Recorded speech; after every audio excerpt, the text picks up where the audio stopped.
Bueno, ahora vamos a pasar a la unidad número 3, la unidad número 3 nos va a hablar de la Declaración de los Derechos Humanos.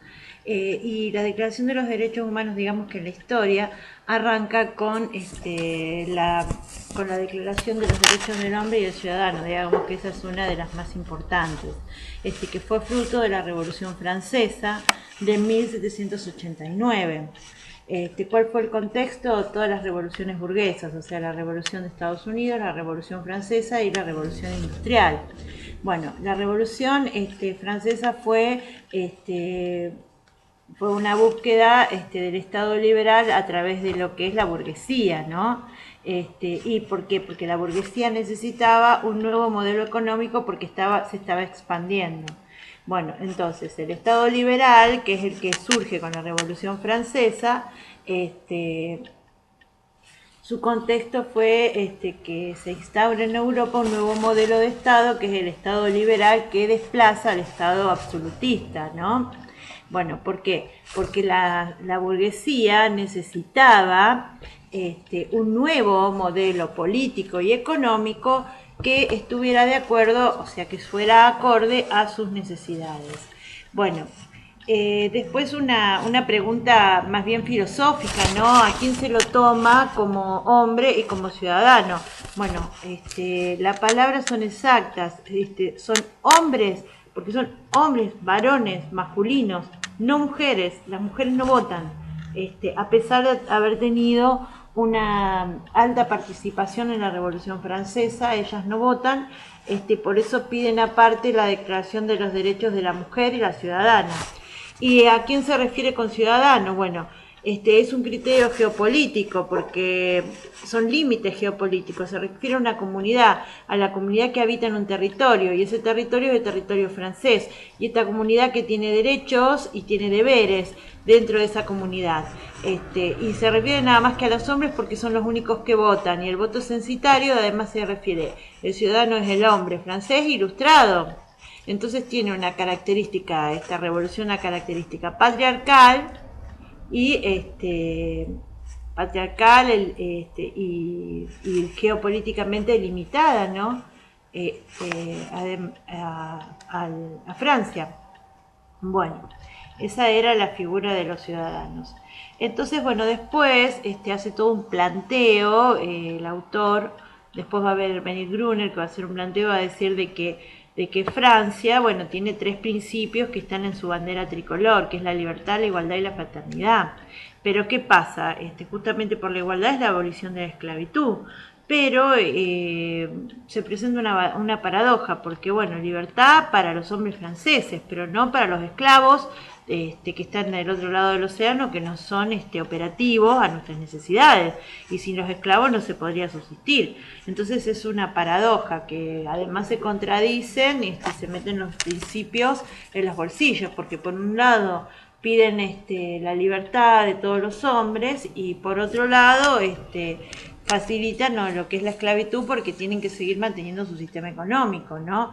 Entonces se van a tener que tragar los principios, sobre todo en Santo Domingo, que luego pasa a ser Haití. Bueno, bien. Ahora vamos a pasar a la otra clase que también habla de lo mismo, ¿no? Bueno, entonces, las declaraciones de los derechos del hombre y del ciudadano tienen sus bases en la Ilustración, que la base de la Ilustración es el progreso. Los ideólogos de la revolución son Locke y Montesquieu, liberalismo político. Después tenemos a Adam Smith, que es el liberalismo económico. Tenemos a Hobbes, que habla de el hombre es el logro del hombre y se necesita un poder fuerte para poder controlarlo. Lo tenemos a Diderot con el enciclopedismo, lo tenemos a las ideas de Voltaire, que es la Ilustración, y lo tenemos a Kant en Alemania, que también es el primero que hace una definición de lo que es Ilustración. Bueno, ¿cuáles son las ideas bases, ¿no?, de la Revolución Francesa, de toda esta revolución, de toda esta declaración de los derechos del hombre? Bueno, entonces toman como bases a todos estos ideólogos y hablan de lo que es la ciudadanía. El progreso de la ciencia es la Ilustración. Bueno, después la soberanía, que está en el pueblo, la soberanía popular, o sea, la soberanía está en el pueblo y la delegan los representantes, a través del sistema que es la república, ya no es más monarquía. Entonces, república ya no es más monarquía, hay un principio de división de poderes, está hablando de que hay un progreso de las ciencias, división de poderes, el reconocimiento de los derechos naturales, o sea, el derecho natural a la vida, a la libertad, a la propiedad privada, que todos los hombres son iguales ante la ley, o sea, principio de igualdad jurídica, con la garantía del debido proceso. Tenemos que decir en sí que la Revolución Francesa fue una reacción de la burguesía, que ya veía muy perjudicadas sus necesidades y necesitaban un cambio de régimen. O sea, fue en contra del antiguo régimen y de los privilegios que eso implicaba. Bueno, eh, después, entonces, ¿cuáles son los principios rectores? El liberalismo, el libre mercado también. El liberalismo económico, político y económico. El liberalismo económico, Inglaterra, el liberalismo político viene de Francia, de los ideólogos franceses. Eh, ¿Cuál fue el contexto? Bueno, las revoluciones burguesas, pero sobre todo la revolución de Estados Unidos, o sea, con la Carta de Derechos de Virginia, que ahí es donde se establece por primera vez el derecho natural a la libertad y a la igualdad. Bueno, eh,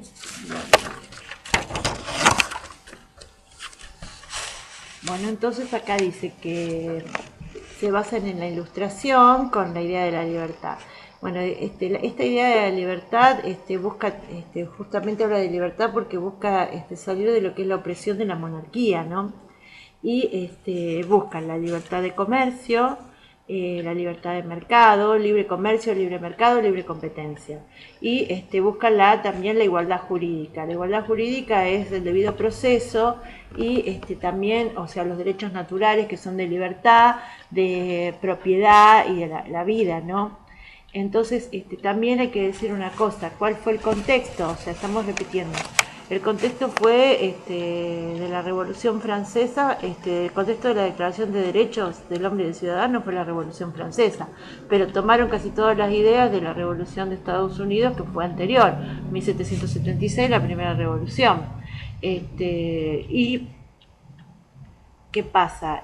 También tenemos que tener en cuenta que se habían dado otras revoluciones burguesas, como por ejemplo la Revolución La Gloriosa, que no se habla mucho de eso, que es en 1668, donde la burguesía se pone de acuerdo con la nobleza y para gobernar juntos en el Parlamento.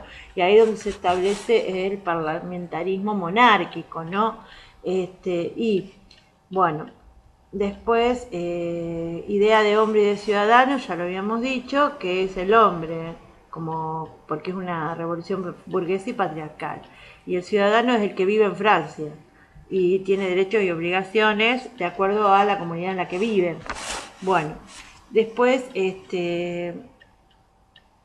por eso decimos que hay límites geográficos, geopolíticos que no van más allá de Europa, aunque esta revolución se replicó todo el mundo, específicamente con la Revolución de Mayo estaba imbuida de las ideas de la Revolución Francesa. Bueno, es machista, es patriarcal, el hombre como figura de la libertad, el sujeto que vive, el ciudadano es un sujeto que vive en una comunidad que tiene derechos y obligaciones. En 1791 se plantean, las mujeres plantean los derechos de la mujer y de la ciudadana porque habían participado y fueron oprimidas. Bueno, después, esto es importante, que la declaración de los derechos del hombre y del ciudadano se dan cuando la burguesía llega al poder. O sea, es un proceso que se da cuando la burguesía llega al poder y desplaza a los antiguos regímenes, ya sea un régimen republicano en Francia como un régimen parlamentario en Inglaterra. Bueno. Estas ideas, como dije antes, llegan al Río de la Plata y son ideas revolucionarias. Ahora vamos a ir al audio número 2 de la bolilla 3 y vamos a hablar de la Declaración Universal de los Derechos Humanos del año 1948. El contexto fue la posguerra de la Segunda Guerra Mundial. ha sido declarada por la ONU, o sea, por la Organización de las Naciones Unidas, pero su antecedente fue la Sociedad de las Naciones, que fue una sociedad creada con el efecto de evitar futuras acciones bélicas después de la Primera Guerra Mundial. Bueno, evidentemente no tuvo éxito. Bueno, digamos que fracasó. Bueno, después de la Segunda Guerra, de la Segunda Guerra Mundial, lo primero que se crea es la ONU. Y 3 años después de la Segunda Guerra Mundial, en el año 1948, se dicta la Declaración de los Derechos Humanos, se dicta la Declaración Universal de los Derechos Humanos. La motivación de la misma fue a causa del Holocausto, o sea, de los crímenes del Holocausto. Bueno, cada país tenía sus intereses. ¿Y qué vienen a ser los derechos humanos? Los derechos humanos vienen a ser una serie de principios internacionales que le ponen límites a las acciones bélicas. Por ejemplo, que le ponen límite a la bomba atómica. Bueno, se llamó Guerra Mundial porque la disputa, la contienda era el mundo, o sea, se estaban disputando el poder sobre el mundo, las grandes potencias. Se trata de una pelea entre potencias, donde se disputa el mundo, porque eran con políticas expansionistas. Un grupo de países contra otro grupo de países que se disputaban el mundo. Bueno, entonces la ONU crea, a través de los derechos, de la Declaración Universal de Derechos Humanos, crea un cuerpo de derechos. Los firmantes son los países, que es a nivel internacional, para aplicarlo a nivel internacional. Y los firmantes son los países que deben acatar ese sistema de derechos y agregarlos a sus constituciones nacionales para que se cumplan y estén por encima de la jerarquía constitucional. Bueno, ¿qué pasó acá? ¿Cómo fue la guerra? Bueno, la guerra fue desde 1939 a 1945, la Segunda Guerra Mundial. Y había dos bandos, el eje y los aliados. El eje era Alemania, Japón e Italia. Y los aliados eran Inglaterra, Francia, Estados Unidos y la Unión Soviética. Bueno, ¿qué pasa? Todos estos son los vencedores y son los que se ganan el derecho a veto. El derecho a veto en la ONU. Por ejemplo, si deciden invadir algún país, entonces se pone en tapete en discusión de invadir un país. Todos los demás votan que no, pero los que tienen poder de veto votan que sí y el país invade. Eso es lo que está sucediendo con Estados Unidos. Entonces, ¿qué pasa? Por eso en sí la ONU no sirve para nada, porque los que deciden son los que triunfaron en la guerra, los que tienen derecho al veto. Bueno, el objetivo fue justamente por el holocausto judío. Alemania es la que pierde la guerra. Bueno, entonces ahora vamos a ir al contexto en sí. Alemania pierde la Primera Guerra Mundial, también la pierde la Primera Guerra Mundial. Entonces, luego de la Primera Guerra Mundial se produce una crisis económica muy grande donde hay una hiperinflación. Entonces, ¿qué pasa? Y a esta inflación los alemanes le echan la culpa a los judíos por ser prestamistas, una cultura latino-cristiana. Bueno, entonces, ¿qué pasa? Sube Hitler al poder a través del partido nazi y promete sus promesas de campaña expulsar a los judíos y realmente los hace y los extermina. Y justamente esto lo hace para solucionar el problema económico que se estaba gestando. Pero a la vez lo que hace Hitler es meterse en la Segunda Guerra Mundial. O sea, digamos que se mete en esta contienda justamente por esa política expansionista. Hoy tenemos un conflicto entre países, pero lo que tenemos que tener en cuenta es lo siguiente, que los que ganaron la Segunda Guerra Mundial son los que ganaron el poder sobre el mundo, porque la disputa, justamente la contienda era esa. Bueno, y Argentina incorpora a su carta fundamental, o sea, a su carta magna, a su constitución, los derechos humanos, la Declaración de los Derechos Humanos. Bueno, ahora vamos a hablar de las perspectivas, o sea, más que nada sería que vamos a hablar de los fundamentos de los derechos humanos, las perspectivas jurídicas, las perspectivas ideológicas. Bueno, y nos englobamos dentro de dos perspectivas, que sería el justnaturalismo y el positivismo.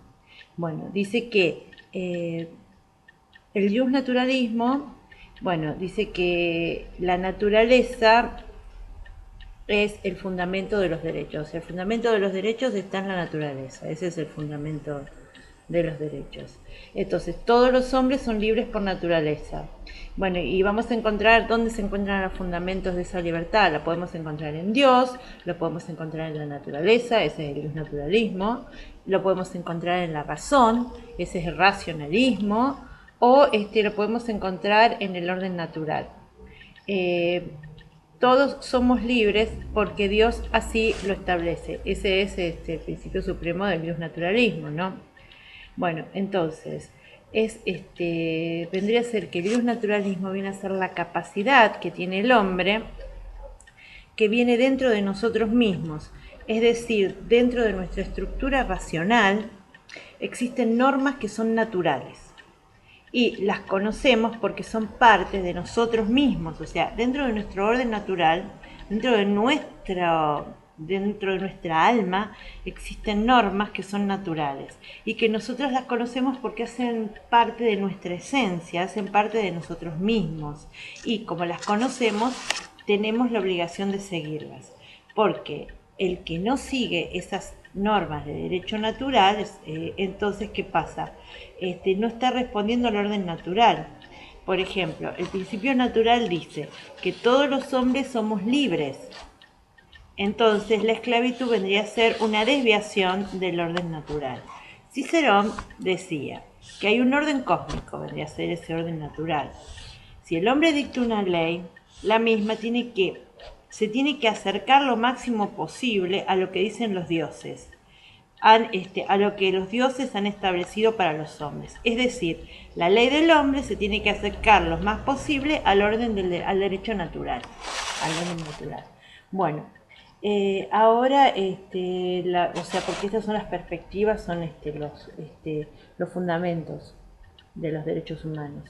Bueno, y después tenemos que, desde una perspectiva natural, el hombre tiene, el derecho a la libertad es el derecho que tiene el hombre por el hecho de serlo, con independencia de su condición social. O sea, el hombre tiene derecho a ser libre, tiene derecho a la libertad de pensamiento, de expresión, libertad de locomoción, libertad de culto, todas las libertades que están consagradas en la Constitución. ¿Por qué? Por el solo hecho de ser hombre. Está en su naturaleza humana, está en su esencia. Bueno, y el positivismo dice otra cosa. El positivismo dice que los fundamentos, uno dice que el fundamento de los derechos humanos está en la naturaleza, y el otro dice que el fundamento de los derechos humanos está en la ley. Somos libres porque tenemos el derecho a la libertad, porque así lo establece la ley que es dictada por los hombres. Según esta postura del positivismo, dice que no existen el orden natural. Si así fuera, no existiría la esclavitud.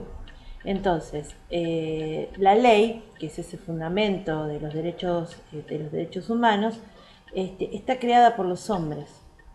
Y está creada por los hombres de acuerdo a sus necesidades, es conceptualizada y situacional. Entonces, como las necesidades nacen de un contexto y van cambiando de acuerdo a cómo uno vaya modificando sus necesidades, entonces no podría haber derechos humanos universales, válidos para todos. Tendría que haber una normativa para cada contexto. Por eso estamos hablando de lo que son los derechos situacionales. Bueno, la perspectiva utilizada, o sea, el fundamento, la perspectiva utilizada para la Declaración Universal de Derechos Humanos es el justnaturalismo. ¿Por qué la base justnaturalista? Porque se trata de buscar un orden que tenga validez universal. Bueno, entonces, ¿qué pasa? O sea, primero porque queremos que los derechos humanos sean universales. Segundo, se busca llegar a todas las comunidades del mundo y no una sola. Entonces, por eso se trata, además se trata de que no se toman las particularidades de cada estado Se trata de que esos derechos sean universales y que sean para siempre, que tengan validez absoluta y para siempre. Entonces, para todos los tiempos, y sean necesarios. Entonces, estos derechos humanos nos pertenecen a todos porque son universales. Entonces, por lo tanto, se toma la base justnaturalista y no se toman las particularidades de cada Estado. Y dice que hay derechos, porque el fundamento es que hay, como son naturales, hay derechos que están por encima de las particularidades de cada Estado.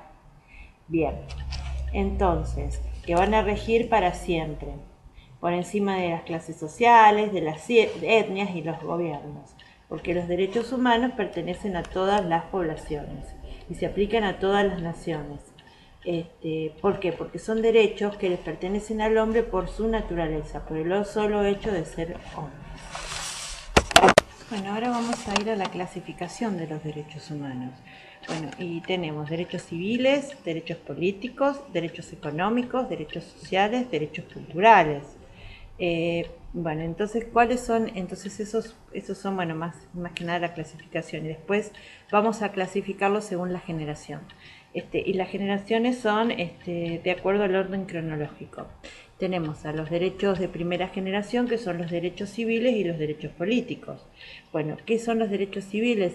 Bueno, los derechos civiles son los que corresponden a las esferas privadas de los ciudadanos. ¿Y quiénes son los ciudadanos? Los ciudadanos son las personas que viven dentro de una comunidad. Bueno, ¿cuáles son esos derechos civiles? La vida, la propiedad, los bienes. Vida, propiedad, libertad, bienes. Bueno, entonces, ¿qué pasa? ¿El Estado cómo los garantiza? El Estado, la mejor forma de garantizarlo, como son esferas privadas, es no metiéndose con las personas. Esos son los derechos privados. Por ejemplo, el derecho a la libertad de culto, que puede ser el derecho a elegir mi propia religión, la libertad de pensamiento. Entonces, ¿qué vendrían a ser los derechos civiles? Es el reconocimiento de la esfera privada del hombre, que no se puede invadir, o sea que mis derechos terminan donde empiezan los derechos de los demás. Bueno, entonces, el Estado no se puede meter en mi esfera privada. Un ejemplo de los derechos civiles es la vida, la propiedad, la libertad de culto, de pensamiento, de expresión, la libre asociación. Bueno, por ejemplo, con el derecho de la libre asociación. Durante las dictaduras estaba prohibido asociarse, entonces había que circular, bueno, y eso es de lo que estaba prohibido asociarse y había que circular. Entonces, bueno, eso es cuanto a la libertad individual, ¿no? Bueno, entonces las madres de Plaza de Mayo empiezan a circular alrededor del obelisco de la Plaza de Mayo, justamente para poder cumplir y a su vez para hacerse visibles, para poder protestar por los derechos humanos. Porque es una violación a los derechos humanos. Bueno, los derechos civiles son los derechos que afectan a la esfera privada de los individuos. El Estado los garantiza no metiéndose. Bueno, después tenemos a los derechos políticos. Los derechos políticos, un resumen que tenemos es elegir, ser elegidos, actividad partidaria, marchas, participación ciudadana, participar en las movilizaciones, poder formar parte de un partido político. Bueno, después tenemos a los derechos de segunda generación, que estos vendrían a ser los derechos económicos, sociales y culturales. Esto es vivienda, salud, educación, trabajo, igual remuneración por igual tarea, trabajo digno, que tengan el aditamento de la dignidad. Bueno, entonces, ¿qué son? Esto sí es un concepto que es interesante. ¿Cuáles son los derechos de segunda generación? Bueno, son aquellas condiciones materiales que hacen aquellas condiciones materiales necesarias para una vida digna. Entonces ahí tenemos vivienda, salud, educación, trabajo digno. Cuando surgen con posterioridad a la revolución industrial, cuando empiezan a haber una gran cantidad de abusos a las personas, entonces empiezan todo lo que son movimientos de izquierda con movilizaciones del proletariado. Entonces, bueno, digamos que son el resultado de la lucha del proletariado, porque a los burgueses no les interesa que se reconozcan estos derechos de segunda generación, los derechos sociales, económicos. Ellos les basta y les sobra con poder seguir acumulando riqueza, y cuanto menos derechos se les reconozcan, mejor. Este, a la clase media alta. Y después también justamente es como un elemento de igualador social, porque la clase media alta tiene acceso a todos esos tipos de derechos y de la mejor calidad. En cambio, un pobre tiene que ir a un hospital a las 5 de la mañana, no tiene un hermano médico como tengo yo. Los pobres tienen muchísimas menos posibilidades, entonces bueno, por eso había que igualar. Además, no hay movilidad social. Entonces a todo esto que pedimos le tenemos que agregar la palabra dignidad. Educación, salud, vivienda, trabajo dignos. Bueno, de ahí viene, de la dignidad vienen los movimientos de los indignados, ¿no? Porque estaban peleando por una mejor condición de vida. Bueno, ahora vienen las generaciones de derechos. Tenemos derechos de primera, segunda, tercera y cuarta generación. Y esto tiene que ver más que nada con un orden cronológico. Los derechos de primera generación son los derechos civiles y los políticos. El contexto es dentro de la Revolución Francesa. ¿Cuál fue la clase la motivación? Bueno, la motivación la tuvo la burguesía. ¿Por qué? Porque ya veía muy invadida su derecho a la propiedad por la monarquía absoluta, y además también su deseo de participar y luchar contra el viejo régimen, contra el antiguo régimen y contra los privilegios de clase. Bueno, a los burgueses, como habíamos dicho antes, no les interesa que el mundo pase hambre. No les interesa reconocer los derechos sociales. Lo que busca con estos derechos de primera generación es que el Estado se meta lo menos posible en la actividad privada. O sea, un dejar hacer, dejar pasar. Entonces, esa vendría a ser una estructura individualista del derecho occidental. Hemos creado una estructura o sea, la costumbre, hemos creado una estructura estatal donde nadie es responsable del hambre en el mundo, de lo que le pasa al otro. Bien, eso se opone, o sea, esto se opone al principio de las comunidades indígenas, o sea, al comunitarismo. Bueno, entonces, a ver, decimos que los derechos humanos de primera generación son aquellos que se conciben de una manera individual, o sea, hay un individualismo estatal. Ese individualismo es el individualismo occidental, o sea, el pensamiento individualista occidental. Mi derecho termina donde empieza la medianera del otro, o sea, lo que le pase al otro, si se muere de hambre es su problema, porque yo pagué mis impuestos. Ese es el individualismo. Bueno, y el individualismo occidental va en contra de lo que es el comunitarismo. El comunitarismo es que la comunidad, los derechos de la comunidad están por encima de los derechos individuales, de los derechos del individuo. Entonces, el comunitarismo viene a romper con este individualismo occidental del mundo moderno. Porque al individualismo occidental no le importa que el otro se muera de hambre. Yo no soy responsable porque pago mis impuestos. Bueno, ahora vienen los derechos de segunda generación, que vienen un poco como a contrarrestar ese individualismo, ¿no? Y son los derechos económicos, los derechos sociales y los derechos culturales. Cuando surgen después de la segunda revolución industrial. Sí, después de la segunda revolución industrial. ¿Y por quiénes son impulsados? Bueno, son impulsados por los movimientos de izquierda, por el socialismo y por el anarquismo, o sea, frutos de movilizaciones sociales protagonizadas por el proletariado. A la burguesía nunca les interesó.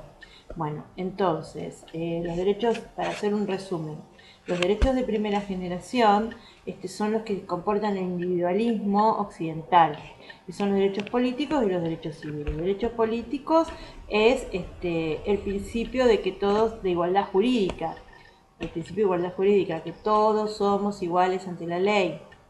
Sí, y ¿qué pasa? Este principio de igualdad jurídica trae como consecuencia la garantía del debido proceso, porque antes había privilegios que los tenían la nobleza y el clero.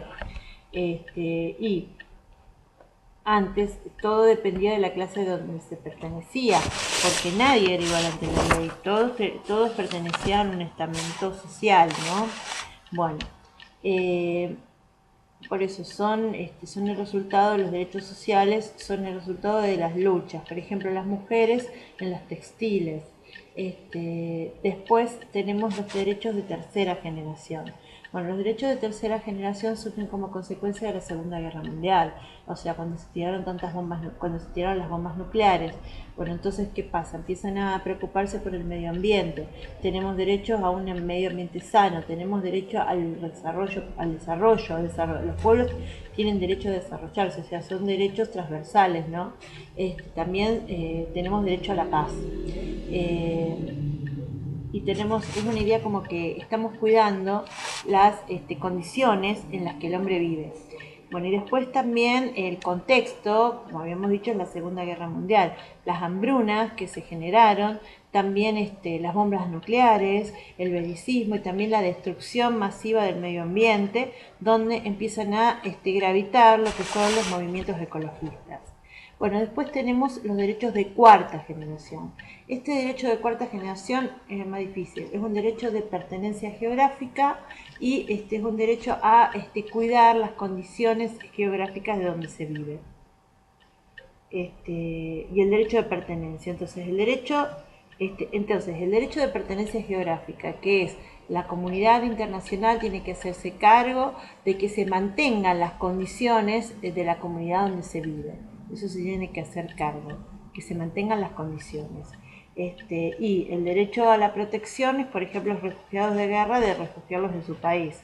Los refugiados de guerra, ¿qué pasa? Tienen derecho, los refugiados de la guerra tienen derecho a ser protegidos por otros países que no están en guerra. Y el derecho a la pertenencia.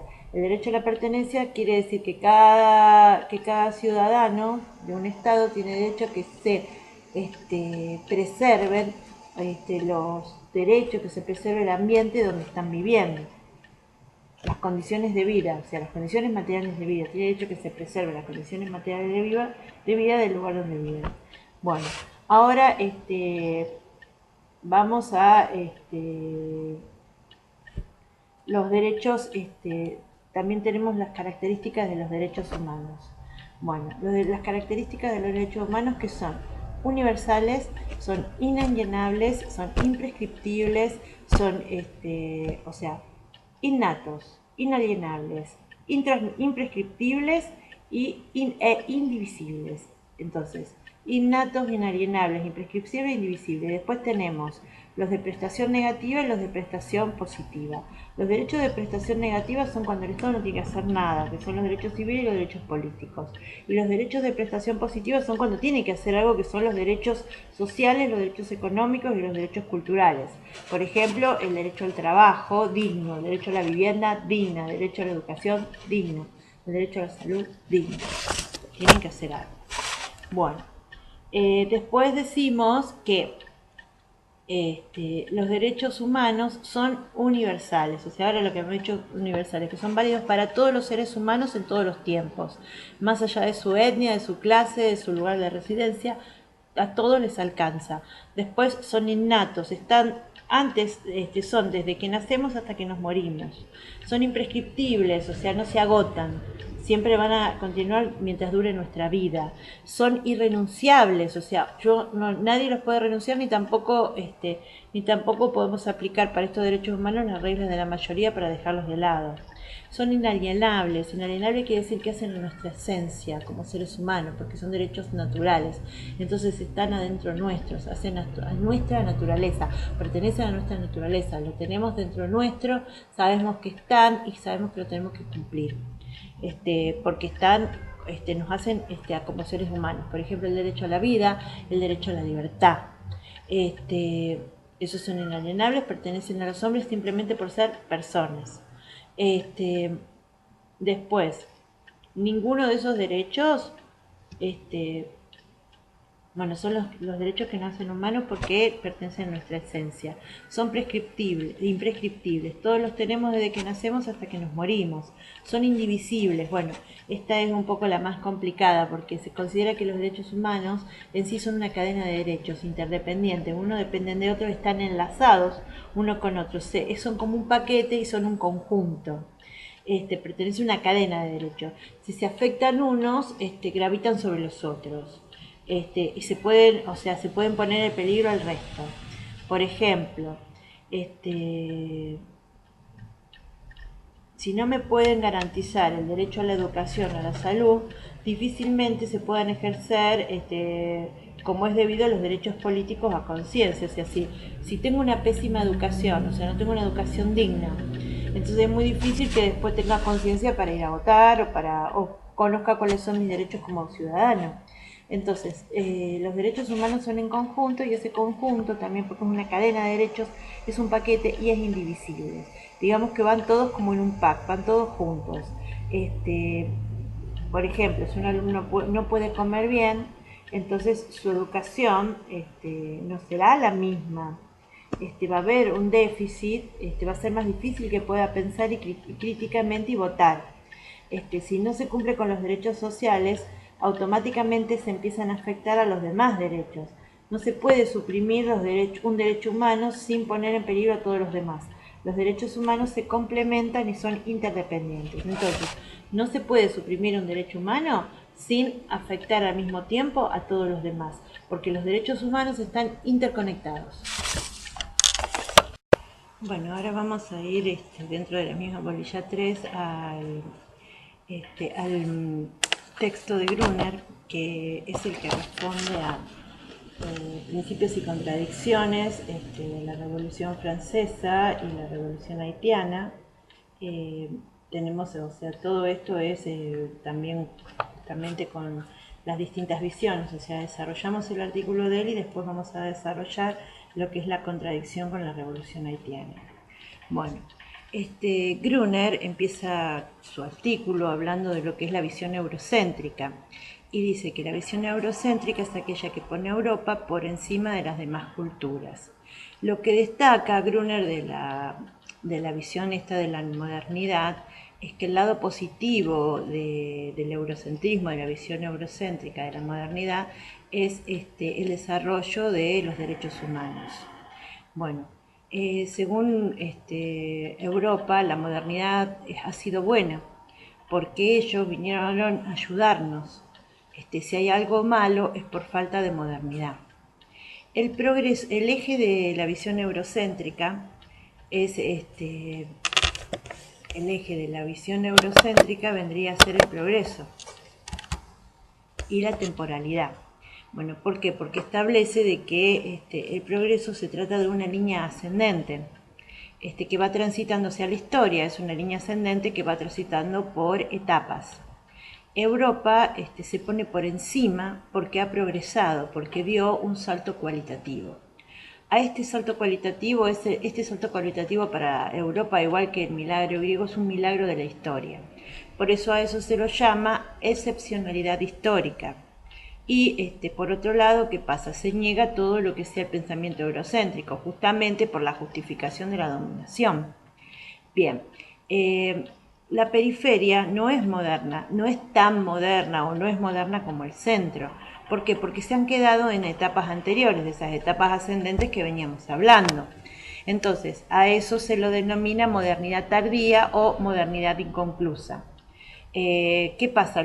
Porque los europeos categorizan a la periferia por la falta. Los otros pueblos están en falta, no tienen lo que Europa sí tiene. ¿Y qué es lo que tienen los europeos? Bueno, los europeos tienen escritura, tienen estructuras económicas, tienen estados modernos, tienen ciencia, tienen derechos humanos, tienen las revoluciones burguesas. Entonces, según Kant, esta inmadurez, o sea que se han quedado en etapas anteriores en la historia, es una inmadurez culpable. ¿Por qué? Porque son cobardes, porque son perezosos y por ese motivo es que no progresan. Bueno, la modernidad, ¿cuál es la visión eurocéntrica de la modernidad? Bueno, la modernidad es netamente individualista. Individualista, egoísta y propiedad privada son los tres ejes de la modernidad. ¿Se vive en sociedad? ¿Reconocen que se vive en sociedad? Sí. ¿Pero por qué? Porque por una visión egoísta de la sociedad, porque se vive en sociedad para satisfacer nuestros propios beneficios.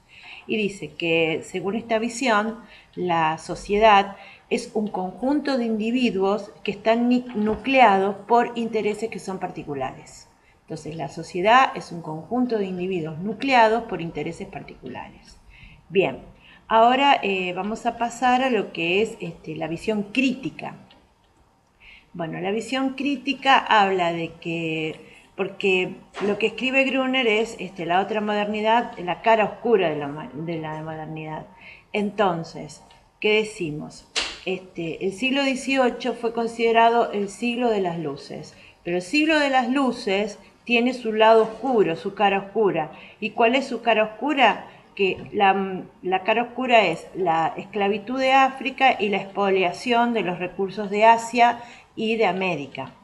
Lo que trajo como consecuencia lo que se llama la acumulación originaria del capital de la periferia. Bueno, entonces, ¿qué pasa? Tenemos la conquista de América. Gracias a la conquista de América se produjo la expoliación del capital de América, o sea, el oro, la plata, también el trabajo de los indios, la madera, todo lo que se pudiera expoliar. La expoliación es la expropiación violenta de los recursos. Bueno, esta expoliación trajo como consecuencia la acumulación originaria del capital. Y eso es para Marx la superestructura de la modernidad. Por otro lado, otra de las caras ocultas que tiene la modernidad es la justificación de la dominación. ¿Por qué? Porque el otro es una construcción, se construye al otro para descalificarlo. ¿Cómo se lo descalifica? Con la colonialidad del saber, o sea, la colonialidad epistemológica, que yo sé y vos no sabes nada. Yo soy superior a vos y lo construyo al otro como un salvaje, como un ignorante que no sabe lo que tiene y que yo vengo a enseñarles. Entonces, ¿cómo es eso? ¿Cuál es la...?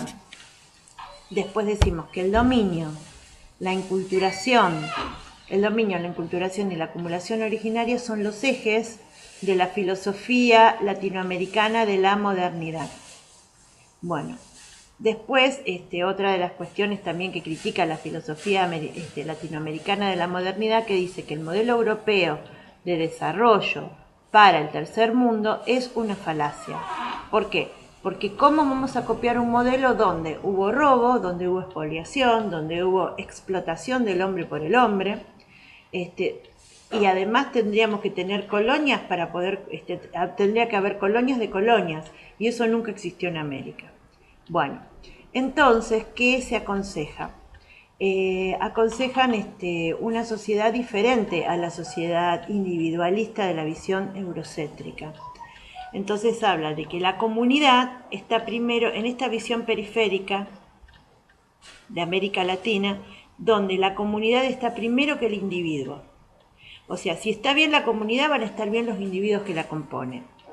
Entonces, además, ¿en qué se justifica que primero está el individuo? Que nadie vive solo en esta sociedad. Hay que pensar en el otro porque lo necesito. Entonces, ¿qué es lo que hay que pensar desde esta perspectiva periférica, no eurocéntrica? Nuevas estructuras económicas.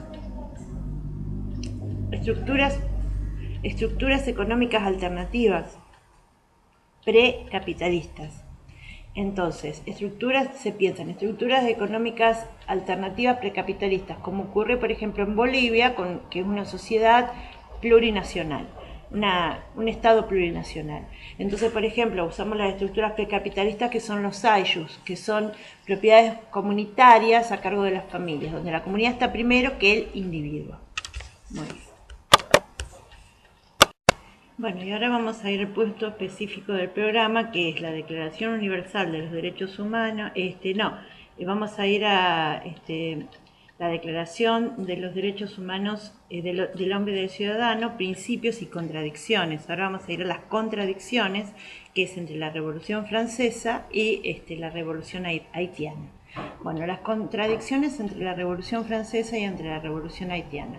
Los principios de la Revolución Francesa, que son la libertad, igualdad y fraternidad, tenían un sentido restringido para los ciudadanos. Por eso de distinguir qué es el hombre, a qué hombre se dirige, a qué ciudadano. Bueno, el ciudadano francés, con unos límites geopolíticos. Entonces, no piensan, entonces por eso la mirada burguesa de la libertad en sí es una falacia, la libertad que los beneficia a ellos. ¿Por qué? porque Francia dependía de los recursos económicos que le aportaban las colonias, específicamente la colonia de Santo Domingo, que era una colonia de esclavos, que le aportaba el 40% de su economía. Entonces, ¿qué pasa? Los franceses no tenían en su cabeza, no pensaban, o sea, que la revolución se les iba a volver en contra, ¿no? Porque no pensaban romper las cadenas de la mano de obra que les aportaba justamente ese 40% de su economía. Entonces, la revolución haitiana. La revolución haitiana es el verdadero origen de la modernidad en América. Ha sido protagonizada por esclavos haitianos que llevan los principios de la revolución hasta las últimas consecuencias, o sea, la libertad, la igualdad y la fraternidad, sobre todo la libertad, hacia sus últimas consecuencias. ¿Por qué? Porque eran los verdaderos oprimidos. La revolución ocurrió en 1803 y en 1804 fue cuando dictan la Declaración de Principios, la Carta de Ciudadanía. Bueno, esta revolución fue fundada por esclavos que se liberan a sí mismos. La isla antes se llamaba Santo Domingo, pasa a llamarse Haití en honor al nombre antiguo que tenía a los nativos de la zona. Como dije antes, la isla aportaba el 40% de la economía de Francia. Era una colonia, se trataba de una colonia de pobladores negros que eran esclavos y su origen era africano, pero ellos se consideraban franceses. Y ahí es donde tenemos la gran contradicción de la modernidad, porque cuando los esclavos negros de Haití se enteran de los principios de la Revolución Francesa, están de acuerdo con la libertad y piensan que eso es bueno para ellos mismos porque ellos también son franceses.